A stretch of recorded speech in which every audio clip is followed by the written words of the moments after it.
No, tú necesitas una persona que sea íntegra, que valore la excelencia, le guste la innovación. ¿Qué podría hacer una persona que te esté escuchando si tiene poquitos o recursos más limitados? Ir construyendo el equipo adecuado. ¿Por dónde comienza? Su personalidad tiende a ser proactiva y que sirva de marketing. En este programa que se llama Doers, me gusta comenzar por no me hables de todas las buenas. De las buenas ya hablé, pero háblame de las malas. ¿Cómo se viven las malas para llegar a las buenas? Lo que más me han enseñado, uno, es a trabajar la inteligencia emocional. Las malas experiencias son parte del tablero de juego. Y yo lo que he aprendido a ver de la vida, no solo en los negocios, sino también en lo personal, es, wow, caí en esta casilla, pero aquí no es donde ocurre todo el juego. El juego tiene otras formas de seguir avanzando. Yo me pregunto mucho, ok, si alguien trabaja en mi compañía, ¿qué se lleva? ¿Qué gana? Que lo más importante es el camino, no tú.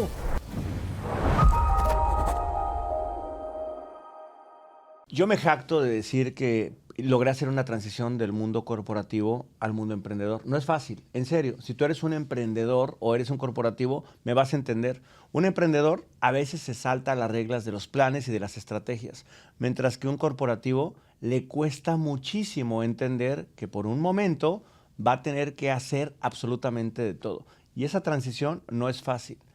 Pero es muy interesante cuando una persona nace en el mundo emprendedor de forma corporativa y sabe surfear muy bien ambos mundos. Porque yo he visto crecer creadores de contenido que se convierten en influencers y son estrellas de una temática y son solopreneurs. Otras personas que logran hacer un mundo extendido de su emprendimiento o marca personal. Pero la persona que les voy a presentar a continuación, nuestra siguiente invitada, de verdad, es una crack en el mundo corporativo desde el mundo emprendedor. ¿Cómo es eso? No se preocupen.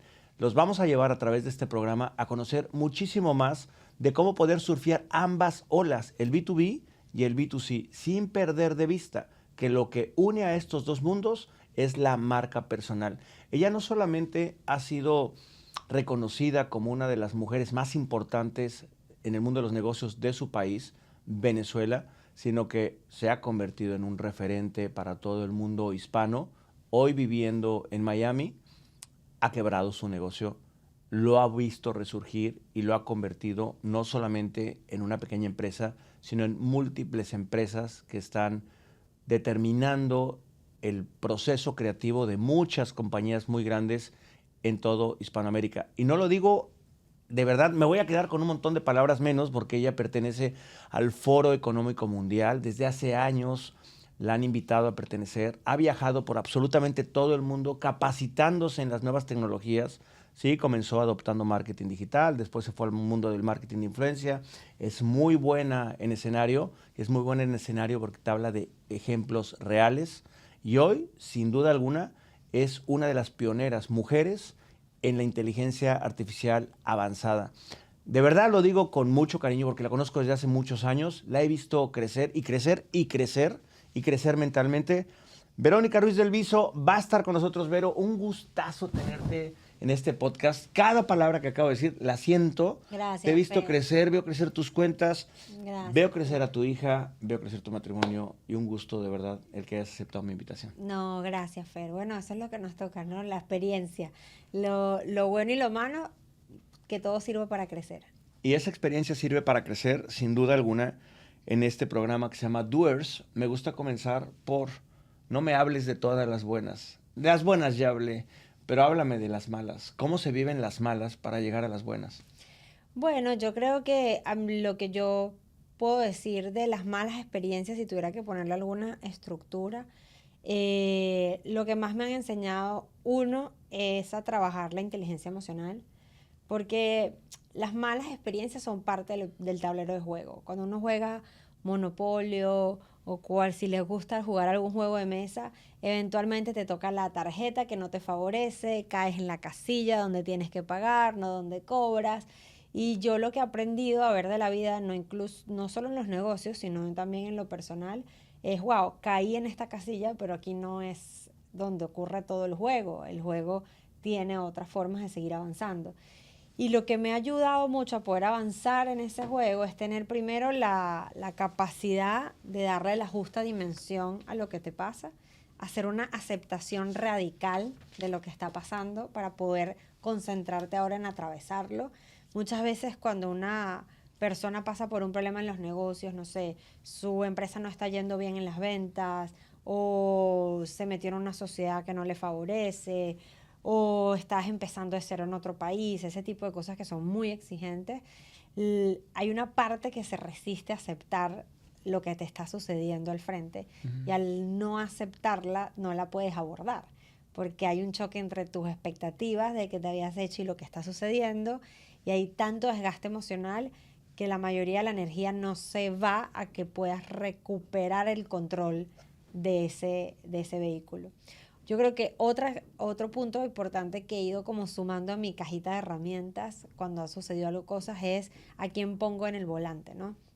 A veces necesito poner a una Verónica un poco más firme, porque es lo que el proyecto necesita, es lo que va a asegurar que el proyecto se dé, y a veces voy a necesitar poner a una Verónica que solamente escucha y tiene que tener una empatía radical con su equipo o con el cliente o con este aliado estratégico que tiene. Entonces a veces yo digo, me pasa, Fer, que antes eso no lo hacía antes. Yo creo que el producto de las horas de vuelo, cuando voy a tener conversaciones difíciles, hago una pequeña pausa antes de conectarme en el Zoom o antes de entrar a la reunión y digo, recuerda quién es tu conductor asignado. Wow. Y preguntarme mucho cuál va a ser el conductor asignado ya me da como norte antes de entrar a la reunión. Te lo digo con un ejemplo muy difícil. Yo trabajaba con un proyecto con una persona que me solía cambiar la historia de las cosas que pasaban. Entonces a mí ya yo entraba cansada a la reunión. Yo sabía que esta era una persona que me iba a intentar manipular con un cuentico por aquí y un cuentico por allá. Yo estaba muy cansada, pero bueno, era con quien estaba liderando ese proyecto y era difícil. Y yo sé que hay mucha gente que me escucha aquí que bueno, que sabe que no te vas a encontrar todo el tiempo con la pieza perfecta que encaje contigo y que el mundo se trata bueno, de vivir esas experiencias. Y yo en esa misma aceptación radical donde dije, bueno, ok, esta es la persona con la que tengo que tener la conversación difícil. Si yo pongo el conductor equivocado al volante, ni voy a lograr nuestros objetivos, voy a deteriorarme emocionalmente en esta reunión. Y entonces era un poquito pedir, y ahí también pueden apalancarse o en Dios, en el universo, en lo que crean, decir como que, ok, tengo que yo asignar el conductor y que ese conductor vaya con las mejores palabras posibles para poder atravesar la reunión. Yo jamás, hace 5 años, yo no hacía eso. Yo reaccionaba mucho. Ahora también me preparo o intento prepararme para reaccionar, porque ya sé medir un poco más los espacios y bueno, asignar el conductor puede ser una buena recomendación que viene de ahí, de lo que no ha salido también. Prepararme para reaccionar. Y quédense esta pregunta. Por cierto, recuerden, me van a ver tomar notas. Las notas, cuando vean esto en las redes sociales y pongan la palabra PDF, para cada capítulo del que estemos hablando van a poder descargar completamente gratis un PDF con las notas que estoy tomando en todos y cada uno de los capítulos. Así que, Berito, ahora que pones esta gran frase de recuerda quién es tu conductor asignado, quiero que te vayas a la Vero que apenas tenía la licencia de conducir. Hace 15 años comenzaste un emprendimiento bellísimo, empezaste a mover el mundo de la influencia cuando la influencia todavía no era un fenómeno. Me gusta que Fer me quito de edad, me encanta. No, ves, sí, Exacto, sí, yo estoy de acuerdo con lo que estás diciendo. Sí, que eras una chicuela. Ajá. Unos 15, ¿hace cuánto comenzó la primera agencia de influencia? Mira, yo empecé mi primer emprendimiento fue una revista, que como yo tenía que hacerle mercadeo a esa revista, era una revista en papel glacé, full color, muy linda. Venezuela, eso. En Venezuela.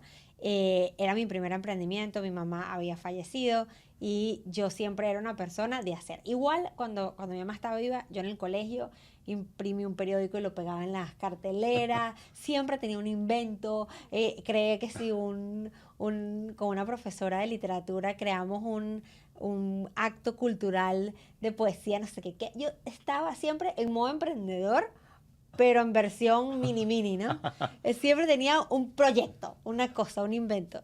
Y era cómico porque la gente de FER era como, bueno, pero tienes tus clases. O sea, con vez de esa energía, ponerla en hacer el periódico del colegio o en inventarte este acto o este personaje o qué sé yo, ponlo en matemáticas, ponlo en lo que tienes que hacer.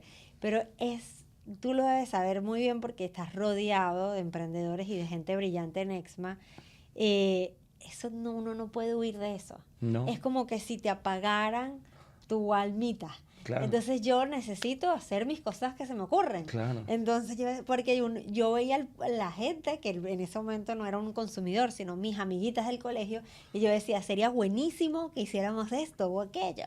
Y entonces ya yo tenía eso. Y antes de que mi mamá falleciera, yo ya quería trabajar. Tenía esa ímpetu. Y digo, sabes, a veces la vida sabe sus cosas, porque ¿qué pasa si yo no hubiese querido empezar a trabajar tan chica y que cuando mi mamá falleciera ya yo estuviera trabajando? Eso fue una ventaja. Entonces, cuando mi mamá falleció, que fue muy pronto en mi vida, y empiezo yo inmediatamente a sumergirme en el mundo del trabajo, yo empecé a trabajar en una revista, era muy pequeñita, y empecé a trabajar y hacía de todo. Verónica, que te vayas a entrevistar a tal persona, que ayudes a montar la portada, que viajes para esta otra ciudad para que armemos lo que se va a llevar a la imprenta. Entonces aprendí de toda la cadena de producción de un medio impreso. Y eso me funcionó muy bien para luego decir, ok, quiero hacer uno mío. Y eso fue lo que hice. Monté mi primer negocio, que era esta revista, pero había que mercadearla, o sea, había que hacerla un producto interesante. Y para eso, las redes sociales era para mí lo lógico, porque yo estaba en mis primeros años de la universidad y yo decía, bueno, se hace en Facebook y se hace en Twitter. Instagram ni siquiera existía. No. Entonces era como, bueno, Twitter y Facebook en ese momento. Y por estar haciéndole eventos y creando marca con la revista, fue que aprendí de mercadeo y no aprendí, sino que tenía una muestra.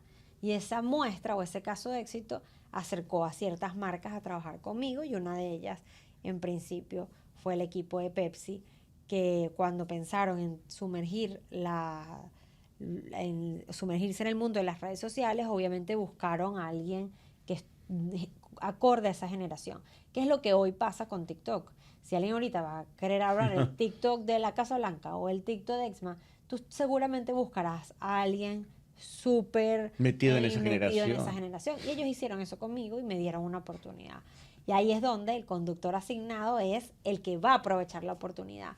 Y aprovechar la oportunidad, primero es saber, si le vas a colocar ese conductor asignado, es saber que lo más importante es el camino, no tú. Y entonces, cuando tú tienes una oportunidad, hay gente que se confunde y dice, es que me llamaron a mí, es que me dieron el puesto de trabajo a mí en esta corporación. Bueno, no, te dieron la oportunidad y ahora te toca conquistarlo, merecerlo, llenar ese espacio y hacer algo valioso con ese espacio. Entonces, yo creo que eso fue algo muy bueno, que yo no me la creí desde el día uno como que, claro, es que tengo tan poca edad y yo soy la tapa del frasco. No, sino que yo sentí una responsabilidad tan grande sobre mí porque sabía que era raro. O sea, sabía que era muy raro que yo hubiese podido, con la situación familiar en la que estaba, donde no sabía ni siquiera cómo iba a producir ingresos después de que mi mamá falleció, que tuviera la oportunidad de trabajar con una de las principales empresas de mi país, con una marca de tanto. Yo decía, esta oportunidad no me la puedo perder, tengo que hacer todo lo que está en mí para poder ocupar y conquistar ese espacio y realmente merecerlo todas las semanas, todos los meses, todos los días. Sobre todo porque en el mundo corporativo, y tú vas a estar de acuerdo conmigo, es un espacio muy competido. O sea, ¿quién no quiere trabajar con una gran corporación? Entonces tú tienes competidores todo el tiempo respirándote acá, diciendo yo quiero eso, viendo dónde te vas a equivocar. Y a esa edad es muy fácil equivocarse. Pero cuando tú le pones demasiada pasión a las cosas, está la gente que está esperando que te equivoques siempre, pero están también los que te protegen, porque en un ecosistema de valor hay gente que sabe lo difícil que es conseguir buen equipo y conseguir buenas personas, tanto alineadas en valores como en propuesta, capacidad de ejecución, etcétera. Entonces, yo si respondiéndote, contándote todo esto y a todos los que están escuchando, para mí era, ok, el conductor asignado es uno muy consciente de que lo importante es el camino, el journey y llegar al otro lado, a la otra dirección que queremos llegar y no creerse que el asunto es sobre uno. Y eso yo creo que fue lo que me ayudó más al principio. Pero qué interesante porque voy juntando estas dos notas. El primero es donde pones un conductor asignado que va cambiando de sombreros Ajá. y ese sombrero va determinando con quién voy a conversar, de qué voy a conversar y a ese lo voy a sentar. Y el otro, que ese conductor que va manejando pueda ver que lo importante es el camino. Por Exactamente. eso seleccionas quién va a ir manejando. Y si entienden esos dos conceptos que son profundos, vas a entender otro del que acabas de conversar y hacia allá va mi pregunta. El equipo. Si algo sabes hacer, y de verdad lo veo, es Gracias. formar equipos, entrevistar equipos, entusiasmar equipos y, Vero, multiplicar equipos. No sé si amas o no amas, lo hemos conversado en otras ocasiones, pandémicamente, Ajá, un exacto. montón de personas a las que hay que pagarles nóminas, Sí. pero es la única manera en que tú te has podido multiplicar para seguir aprendiendo. No, 100%. Y yo creo que poder ser líder de equipos, porque al final el liderazgo se da porque alguien te reconoce como líder, no porque tú seas el dueño del proyecto o el CEO. O sea, si no hay reconocimiento de tu liderazgo, lo pierdes. Es bueno, como ha pasado en la historia con tantas personas. Hay personas que han llegado a ganar elecciones que luego se retiran muy mal de su tiempo en presidencia. Es decir, claro que eras un líder hasta que te dejamos de reconocer como tal. Exacto. Entonces, ese merecimiento de la posición de liderazgo es muy exigente para el ser humano. O sea, yo de verdad tuve que aprender a tomarle respeto a lo que significaba. Y digo aprender porque, y también siendo un poco compasiva conmigo, obviamente yo no sabía cómo ser la mejor líder del mundo a los 20 ni a los... ¿sabes? Yo fui aprendiendo haciendo y viendo, sobre todo, más que haciendo, viendo otros líderes. Yo cada vez que iba a una licitación y siempre menciono, tengo muy presente, yo tuve en Diallo dos gerentes, una que se llama Claudia Hubsch y Azú Toro. Ellos fueron unas mujeres que yo iba a las reuniones como agencia y ellas estaban del lado de la corporación y las veía funcionar y decía, esto me gusta, mira esto cómo lo maneja, mira cómo da este feedback difícil, mira cómo tal cosa. Incluso también vi personas que dije, me encanta este líder, pero en esto no me gusta. Entonces yo decía, la vida tiene como muchos maestros y yo he tenido demasiados maestros muy duros, de los cuales digo, esto no me lo quiero llevar para mi cajita de herramientas, y maestros que digo, wow, qué admiración cómo maneja la gente. Entonces, creo que lo que más me enseñó a mí como líder fue ser una esponja. Creo que yo he pasado por distintas etapas en mi liderazgo. Ujú, La primera ujú. etapa era más, yo creo que yo atraía más por el tipo de oportunidades que era capaz de conseguir, como trabajar con estas marcas súper joven, y por esa pasión que podía inspirar. O sea, como que si me veían en esa energía de pararme todos los días y defender mi proyecto y salir a tal, había un tipo de gente que se sentía inspirado por eso y se acercaba a cómo te puedo ayudar con este proyecto que tienes, que si te gusta tanto debe ser también buenísimo para mí. Pero luego eso no era suficiente para hacerlo sostenible, para que realmente se genere un equipo de confianza, porque yo necesitaba no solo pensar tanto en el proyecto y en lo que quería lograr con el proyecto hacia el consumidor o hacia eso, sino necesitaba pensar en que si yo me concentraba mucho más en mi equipo, iba a poder conseguir 5 proyectos más así. Y que a veces había que incluso sacrificar proyectos para poner por delante el equipo. Eso me costó mucho llegar ahí. Me costó años llegar ahí. Cuando lo entendí, no sé cómo explicarlo. Fue como algo que hizo clic, que más bien yo decía, yo siempre digo que me estaba bañando y pensé, wow, la gente que ha trabajado conmigo, ojalá pudiera volverla Volver. a ver, a decir, aprendí esto, Exacto. ahora vamos juntos de Véngase. nuevo a trabajar. Entonces, en el momento que entendí que yo en verdad estaba construyendo un grupo de personas que íbamos a estar alineados todos en valores para que el grupo fuera lo realmente valioso y que fuera ese grupo el imán de todos los proyectos. me gustó más el tema porque, Fer, hay condiciones que no controlas cuando tienes proyectos o cuando tienes clientes. Por ejemplo, yo llevaba Mastercard en Colombia y hubo cambios en los liderazgos. Y llegó una nueva persona después de muchos años en Mastercard en Colombia y decidió que quería cambiar a todos los gerentes y que quería traer a sus proveedores anteriores. Eso es una causa externa, no está ligada a que nosotros hacíamos un mal trabajo, porque de hecho la persona lo reconoció. No hacen un mal trabajo, pero quiero darle la oportunidad a esta gente que tiene 10 años trabajando conmigo y es la con la que me siento cómoda. Fue una conversación muy honesta. Y yo me acuerdo que yo salí de la puerta de la oficina y pensé, wow, o sea, le pones tanta concentración a tener el portafolio, a tener estos clientes, y al final lo que siempre está contigo es el equipo. Y ese equipo, si es valioso, es capaz de traer la próxima cuenta ahí mismo, y más rápido, y más tal. Y no fue por eso que me hizo clic, sino que eso ha sido muchas de las cosas que he sumado. Y ahí me pregunté qué tipo de persona tengo que ser yo para poder ser una buena unión entre personas distintas, y qué tipo de persona tengo que ser yo para lograr crear un universo, porque yo siempre digo que cuando creo compañías, creo como mis pequeños universos o pequeñas repúblicas.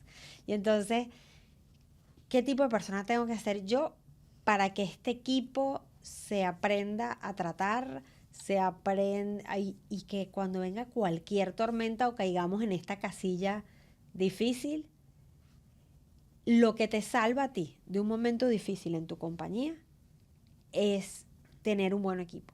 No hay más nada que te salve, porque incluso hasta cuando algo se rompe, tú necesitas voltearte a alguien y decir, ok, listo, agarremos todo y volvamos a crear. Y eso ha sido, no sé, de mis mayores aprendizajes. Hoy le tengo un respeto diferente y cada vez más a liderar gente. Y a mí me ha tocado escucharte, hemos tenido la fortuna de conocernos ya hace un buen rato. Sí. Y pasó antes de la pandemia, el que ya habías creado un equipo, era un equipo grande que tenías en Venezuela y prácticamente ese equipo se fue completo. Sí, Por lo solté. porque exacto. lo soltaste por circunstancias, por un tema de separación de compañía y de creación de otra. Empezaste otra vez de cero. Sí. ¿Qué habías aprendido? Y esa es la pregunta doer, que es, ¿qué podría hacer una persona que te esté escuchando para, si tiene poquitos o recursos más limitados, ir construyendo el equipo adecuado? ¿Por dónde comienza? Yo lo que más creo es que el equipo adecuado comienza por definir muy bien qué valores tienes tú y que necesitas que tengan los demás. O sea, Okay. Yo creo que más que conocimiento, la gente siempre busca, ay, quiero a alguien que sepa mucho de finanzas porque tengo una empresa que necesita un financiero. O necesito a alguien que sepa de marketing porque estoy buscando una posición de marketing. No, tú necesitas una persona que sea íntegra, que valore la excelencia, que le guste la innovación, que su personalidad tiende a ser proactiva y que sirva de marketing. O sea, que sirva en marketing, no al revés. Porque lo que pasa mucho, y no creas que después de que empecé de Second Founder no me dejó de pasar, después me siguió pasando, que tú te entusiasmas mucho Con una persona. con una persona, por lo que sabe, y no has pensado que tú realmente eres el líder de un ecosistema. Y ese ecosistema necesita que todo el que entre ahí Porque si no se echa a perder. se echa a El resto perder, que sube. porque te quita energía, porque nada más porque no estén alineados en expectativas vas a tener reconversación y volver a conversar y volver a intentar, y eso retrasa el proyecto, le quita la energía, la creatividad, etc. Lo otro que me parece muy importante es que siempre tengas conciencia de que la gente, claro que tu proyecto es valioso, pero la gente también tiene una vida, tiene hijos, tiene familiares, entonces yo me pregunto mucho, ok, si alguien trabaja en mi compañía, ¿qué se lleva? ¿Qué gana? Y me enfoco mucho en regar, como si fuera una matita, todo lo que hace valiosa la empresa para la gente que está ahí. Por ejemplo, la gente dice mucho que mis compañías aprenden mucho. O sea, entonces yo digo, ok, ¿cómo nos convertimos en una escuela?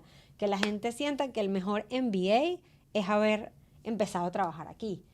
Porque es algo que reconocen en las encuestas de clima laboral, etcétera. Dicen, lo que más me llevo yo de trabajar con este proyecto o esta iniciativa de una de mis empresas es que aprendí mucho. Entonces yo veo que eso lo dicen, ¿cómo fortalezco eso muchísimo más? ¿Cómo hacemos un sistema, un programa de formación, cursos, clases? Le damos la oportunidad a la gente de tener la posibilidad de hablar en una reunión donde se suponía que iba a hablar el jefe, pero no, habla tú porque estás aprendiendo. Entonces motivamos mucho. Lo otro que dice la gente es que es divertido. Entonces, bueno, si trabajar con nosotros tiene una parte divertida, cómo promovemos la diversión.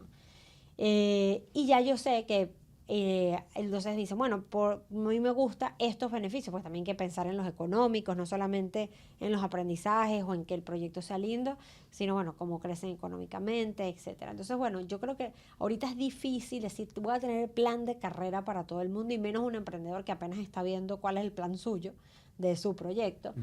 Pero lo que sí puedes decir es, ok, Fer creyó en mí cuando esto estaba en modo startup. ¿Cómo hago que Fer vaya a las cosas divertidas también? Porque tiene una parte muy dura de estar conmigo en modo startup, donde si estuviera en una corporación estaría tranquilito. Pero el que está en una corporación no puede ir al tipo de reuniones que voy yo, o no puede hacer este viaje, o no puede tener la oportunidad de hablar en esta reunión porque tiene 7 personas por arriba. Entonces yo a Fer le voy a dar lo que yo sí estoy en capacidad de regar y voy a seguir trabajando para llegar a darle los mejores beneficios. Y ahí es donde la gente dice, Vero, he crecido mucho desde que me diste la oportunidad. Y yo digo, wow, si alguien dice eso, logramos el tema.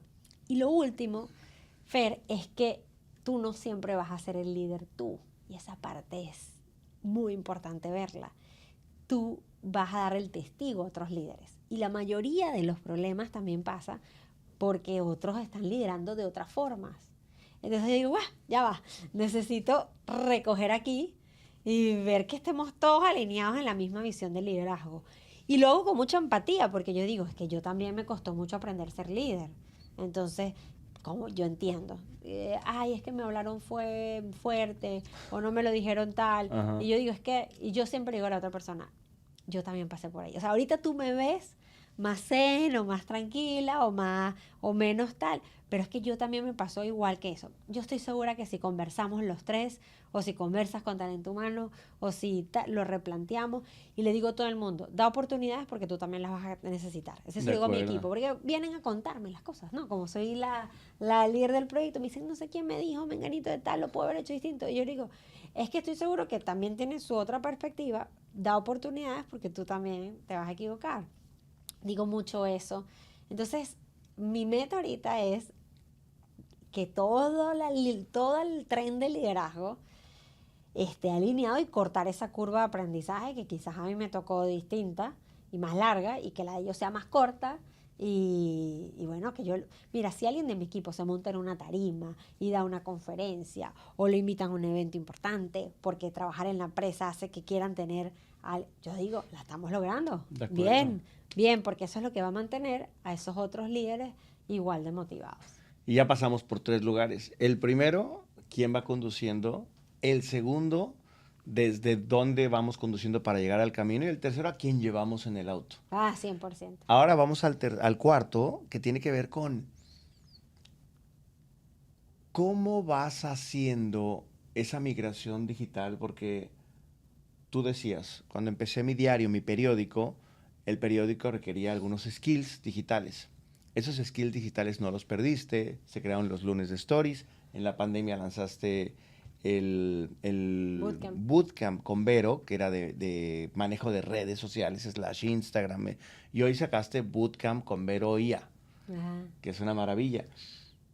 Y haces esta migración de el mundo digital cayó de Facebook a Instagram, a TikTok, a influencer. ¿Hacia dónde va y cómo haces para mantenerte vigente? Sabes que si me preguntan cuál es uno de mis mayores miedos, para mí va a ser desconectarme de la innovación. O sea, yo no me puedo permitir eso. Está demasiado, primero en lo que me motiva. En tu ADN. Sí, me motiva mucho, no me puedo alejar de la innovación. Si me alejo de la innovación es como que la gente que toca música se aleje de la música. O sea, a mí me gusta seguir innovando y he escuchado tantos consejos como que quédate en una cosa, porque tal. Y yo digo, no, menos mal que no. Hay una frase que dice, que escucha muchos consejos acaba cometiendo los errores de otro. Exacto. Entonces yo escucho consejos, tengo muchos mentores, pero también tengo que ser muy coherente a lo que a mí me apasiona, porque es lo que me hace levantarme todos los días de la cama, o sacrificar un fin de semana, o dejar de hacer un plan que me guste porque tengo que atender una responsabilidad que no me gusta tanto, pero que hay que hacerla, y es poder estar pegada a la innovación. Y la innovación, a la gente que le gusta innovar, normalmente tiene la capacidad de ponerse siempre en modo aprendiz. Y porque te tienes que sentir, uno, curiosidad por lo nuevo. Dos, tienes que tratar de ver cómo lo nuevo puede beneficiar los entornos que tú conoces o los contextos que tú conoces. Y tercero, tienes que decir ahora cómo agrego yo valores a esto que están haciendo, a esto que está surgiendo. Y esas son mis 3 cosas que yo siempre me pregunto cuando sale una nueva tecnología o hay un cambio importante. Y me pasó con la inteligencia artificial. Yo estaba en Silicon Valley justamente en el principio de esto y tuve la fortuna, así como las cosas lindas que me pone la vida por delante, de estar en casa de unos amigos donde el esposo de una de mis más amigas, él tiene un fondo de inversión y justamente está muy pendiente de todo lo nuevo porque es un fondo de inversiones. Y me dice, es que Vero, la locura ahorita en los próximos años va a ser inteligencia artificial. Fue la primera vez que yo escuchaba eso, te estoy hablando hace tiempo. Y hace 3 años por lo menos. Más 4. Entonces me dice, la locura va a ser la inteligencia artificial porque se va a democratizar, etc. Y él vive, además ellos tienen el privilegio de vivir en una urbanización donde están a no sé cuántas cuadras de la casa de Steve Jobs. Larry Page de Google vive por ahí cerca, tal. Entonces me dicen, no, es que mira, esta parte que era donde estaban las casas de la gente de Google, todos estos días han tenido los carros aquí afuera porque el chisme en Silicon Valley es que va a salir ChatGPT. Y yo era como, ¿what? Y yo, te lo juro, no, solo faltó que Alfredo me dijera como estas 3 cositas y yo llegué a Miami a decir, ya olvídense, yo necesito comprender esto, estudiar esto, darle profundidad a esto, etc. Y entonces empecé a ver dónde lo iba a estudiar, cómo me iba a formar, ¿sabes? Porque bueno, todo el mundo podía hablar de eso y yo me podía ver 3 TikToks y creer que sabía del tema, pero no, yo dije... ¿Cómo pasa hoy? Esto tiene tiempo estudiando, o sea, vamos a ir donde están los que lo están estudiando. Vamos a ir a las grandes empresas a ver cómo lo están aplicando. Vamos a tal, y además usar también mi network para poder vincularme a eso. Y entonces, bueno, vi que por a través del Foro Económico Mundial podía acercarme al tema, que en otros espacios otras personas que yo conocía estaban ya trabajando en ese tema y empezar a llamarlos, a reunirme, a conectarme, a comprender antes de que fuera el lanzamiento. Y cuando fue el lanzamiento, obviamente ya me daba una ventaja poder entender un poquito más qué era inteligencia artificial generativa y poder aplicarla más rápido. Y después profundizar. Entonces, bueno, estudié en la inteligencia artificial con un programa del Foro Económico Mundial bien robusto. Fuimos a Hong Kong, a la Universidad de Ciencia y Tecnología. Ahí la vimos muy aplicada a la toma de decisión y aplicada a los negocios. Luego en NTU, en la Universidad de Singapur, fue muy interesante, sobre todo por el contexto de desarrollo de un país como Singapur, su desarrollo en tan corto tiempo y el con modelo tan pocos educativo que recursos. tienen desde... Exactamente. Entonces todo era tan impresionante en Singapur y tan estimulante que ya no se trataba solo de inteligencia artificial, sino de cómo usan cualquier tecnología para que colabore en su desarrollo. Yo no sabía hasta que estuve allá que ellos ni siquiera tenían agua potable, que la importan, entonces, de Malasia. Entonces, sí, ellos tienen que tener una geopolítica muy bien manejada porque dependen de de recursos, de otras cosas. Se le cortan el agua, o sea, tan sencillo como eso. Pero ellos dicen, ok, ¿cómo voy trabajando desde ahora? Ahora importo el agua, pero en unos años voy a producirla yo. Entonces, ¿cómo aplico la tecnología para eso? Los puertos más importantes, que el aeropuerto de Singapur sea como es y no tenga otras ciudades. Es decir, tienes el aeropuerto que ha estado de 1 o 2, de ahí se pone a compartir, se compiten con los árabes, pero este año está de 1, el segundo año está de 2, del mejor aeropuerto del mundo, y tú no nada más seas un país con una ciudad, no necesites vuelos internos.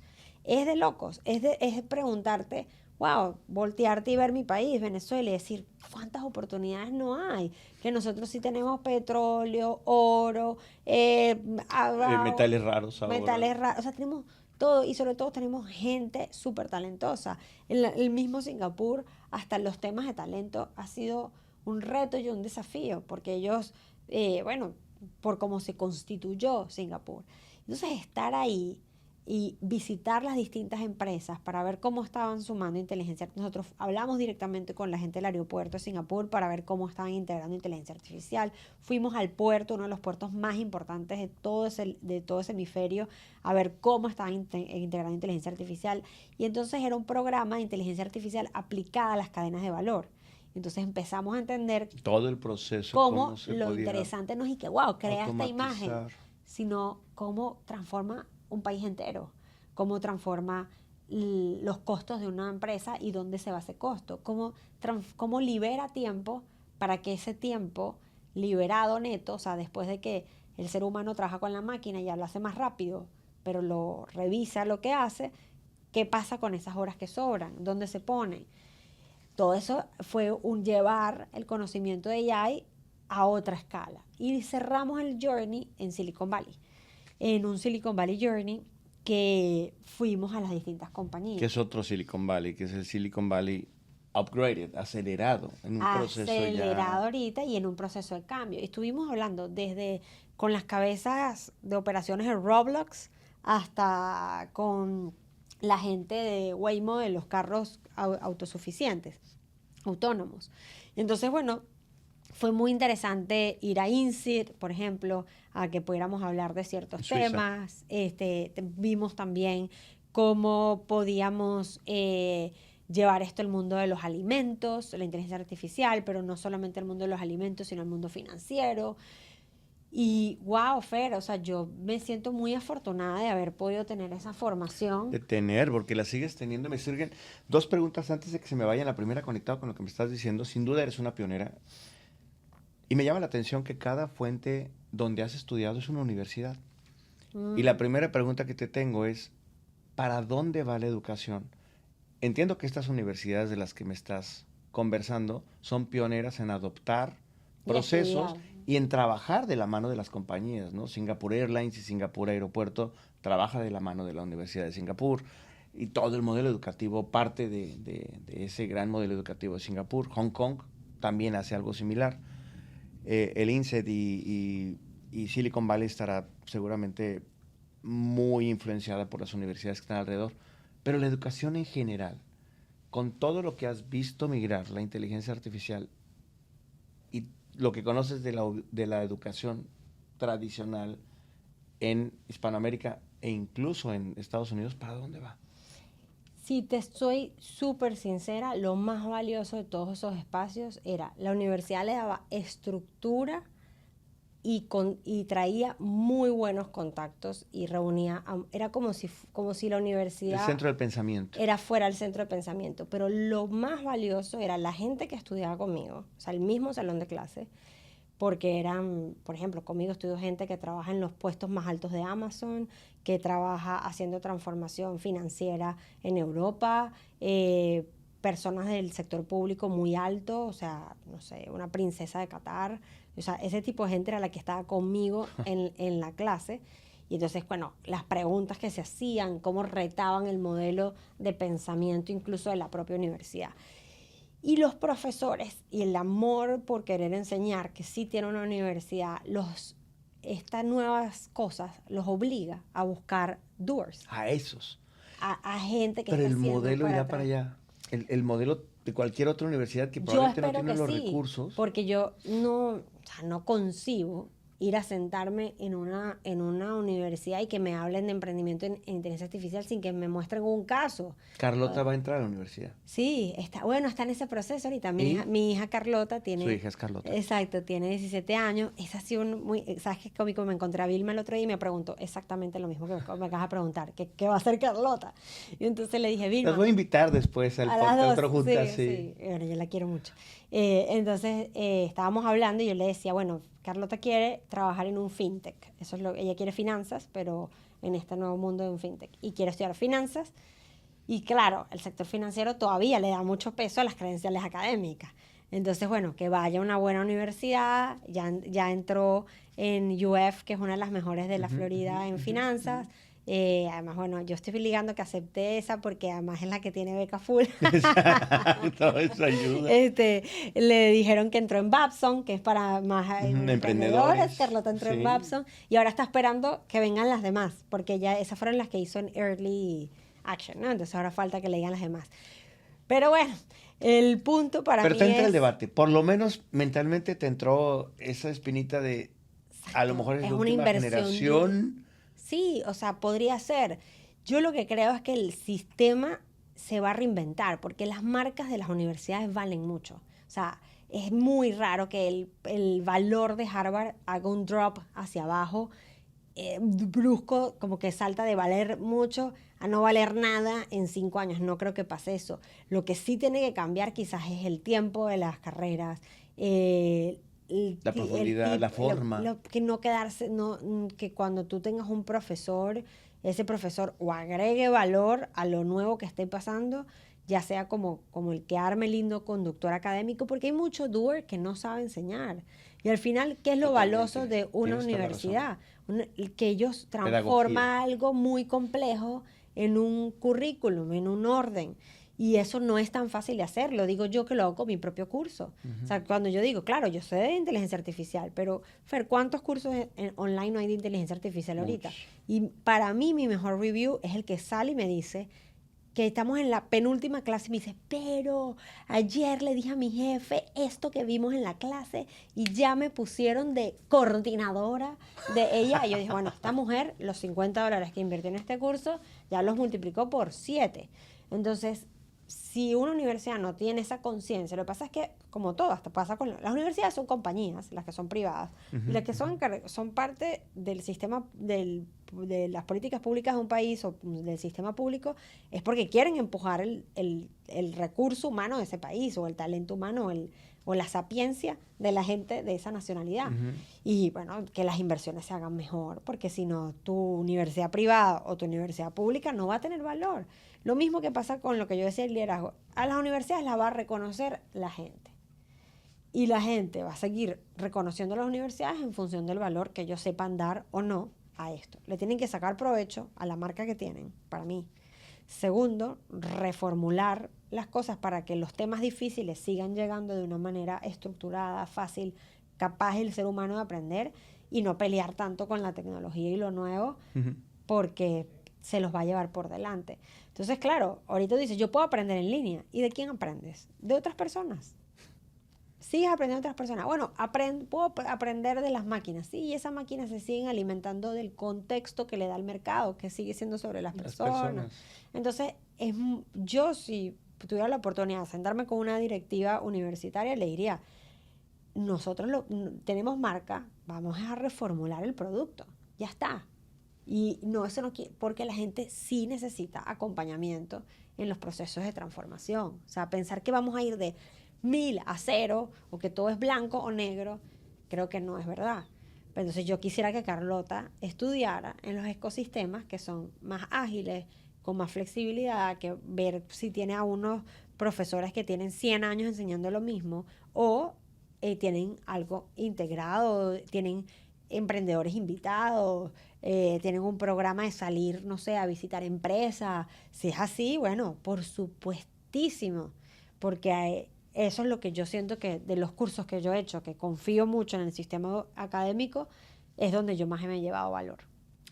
Te entiendo perfecto. Los que conocen no necesariamente saben meterlo a veces en un método pedagógico. Sí. Y los que no conocen lo empaquetan y no necesariamente te están dando algo Valioso. valioso. Exactamente. Qué interesante. Me lleva a la siguiente pregunta.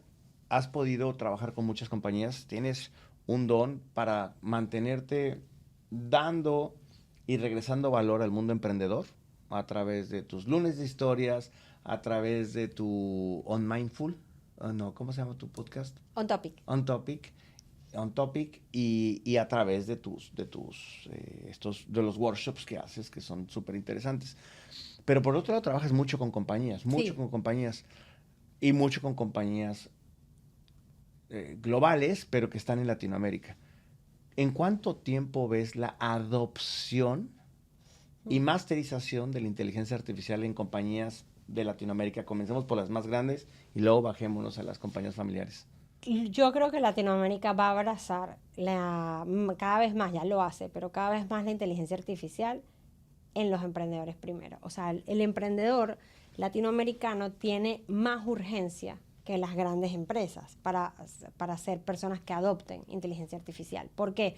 Primero porque tienes escasez de recursos. O sea, un emprendedor que está comenzando tiene un presupuesto finito, no necesariamente va a hacer 7.000 rondas de inversión, sino que quieres comenzar su proyecto y sin duda le reduce costos y tiempo. O sea, le regala algo que el emprendedor necesita porque tiene muchos sombreros, que es tiempo, y le reduce sus costos. Entonces, yo lo que he visto, y lo he visto tanto por mis alumnos como con el contraste con las organizaciones, es que la organización siente menos urgencia, aunque algunas la tienen, y el emprendedor dice, ya, esta es la solución que necesito, o aprendo, o lo integro, o no, o suelto este proyecto y desisto.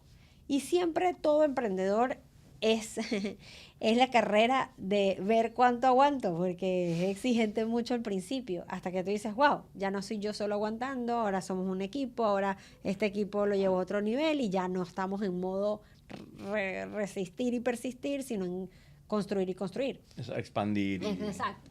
Entonces, yo lo que creo es que eso me da mucho entusiasmo, por eso la alfabetización en el tema de inteligencia artificial es tan importante para mí, porque representa una reducción de brecha en cuanto a recursos económicos que antes no tenía. Es decir, un emprendedor en Rosario, en Argentina, en Turmero, Maracay, en Venezuela, en Cali, Colombia, pueden agarrar y decir, wow, no, primera vez que no tengo que contratar a 5 personas y lo que eso me cuesta para hacer estas tareas. Así que más vale que me siente yo con esta máquina aquí, seamos un buen equipo, la use como un segundo cerebro y dispare mi proyecto. Y ahí es donde vamos a ver esa falta que nos falta de ingresos en toda la región, como recortarse un poco, poder crear más con menos recursos. Entonces ese fue un TikTok que yo llevé a Latinoamérica, que lo presenté en Bolivia, sobre esa reducción de brecha gracias a la llegada de la inteligencia artificial. Y por el otro lado, yo creo que las corporaciones, lo que he visto, porque me han llamado los clientes, hoy mismo di a la banca una charla sobre inteligencia artificial a 300 personas en un evento corporativo esta mañana. Y yo decía, claro, ellos, imagínate, ciberseguridad, datos que deben proteger, amenazas, etcétera, es el dinero de la gente. O sea, claro que un banco tiene que cuidar muchísimo la forma, pero a las corporaciones les va este mensaje. A pesar de que no sepan ya cómo integrar inteligencia artificial porque tienen regulaciones y un montón de cosas, la conversación en el equipo y el conocimiento sí se tiene que comenzar a atender. Porque lo que no se comienza a atender se empieza a adoptar desordenadamente. ¿Qué quiere decir eso? Que capaz tú que has estado en puestos corporativos, capaz Coca-Cola Company no te ha dicho cómo vas a trabajar inteligencia artificial todavía en tu rol. Pero el equipo que te reporta ya está haciendo cosas con inteligencia artificial. Entonces puede haber leak de información, puede haber desproporción, uno va más rápido que el otro y entonces eso va a hacer que... Rompimiento en el conocimiento de exacto, los mandos. Y la cadena de valor, exactamente. Entonces tú sabes, porque vienes del mundo corporativo, Fer, que si no te dan una gobernanza clara sobre inteligencia artificial, la gente igual lo va a adoptar, porque es como decir, no usen celulares hasta que yo diga cómo usarlo. Es que la gente lo va a usar para hacer ejercicio, para ayudar a sus hijos en las tareas, para responderle a la esposa mejor por WhatsApp. O sea, van a usar inteligencia artificial aunque tú como corporación no tengas claro eso. Entonces, ¿cuáles son las primeras tareas? Establecer una buena gobernanza, asegurar que tengan la seguridad necesaria y que te dediques con tu equipo a entender los riesgos, amenazas, pero también las oportunidades que presenta la inteligencia artificial. Ahí es donde tiene que estar la urgencia. No esperar a que la junta arme el plan, no. Ir teniendo por lo menos las primeras conversaciones. Que ese fue el aplauso que yo le di al banco que me contrató para dar la charla esta mañana. Que yo les decía, bueno, quizás puedes todavía... decir la marca si quieres. Nada. Yo les decía, capaz no está todo tan claro todavía, pero el hecho de que estemos poniendo la ética en el mismo nivel, o qué es un agente AI, o cómo es el próximo shopper, que no es una persona, sino un agente que es el que va a comprar. No. Entonces, bueno, ¿cómo le vendo a agentes? Imagínate eso, tú el próximo que te compra. Wow, qué buena palabra. Shopper Agentic. Se llama así.